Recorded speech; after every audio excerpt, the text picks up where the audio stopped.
கண்ணுடைய நாயகி அம்மன் திருக்கோவிலுக்கு தான் வந்திருக்கோம். இப்ப நீங்க பாக்குறது கண் நோய்களை தீர்க்கும் சிவகங்கை மாவட்டம் நாட்டரசன் கோட்டை கண்ணாத்தாள் கோவில். இங்கு அம்மன் சுயம்பு வடிவில் காட்சியளிக்கிறாள்.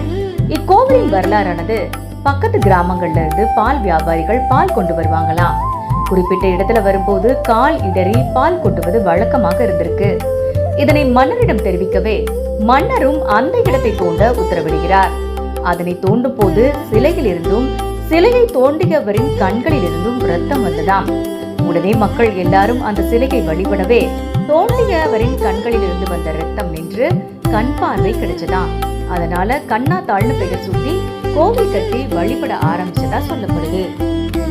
என் பேரு கண்ணாத்தா. எனக்கு தேகமெல்லாம் கண்ணு, இந்த தேசமெல்லாம் கண்ணு, மண்ணெல்லாம் கண்ணு, வேப்ப மரமெல்லாம் கண்ணு, எனக்கு 1000 கண்ணு.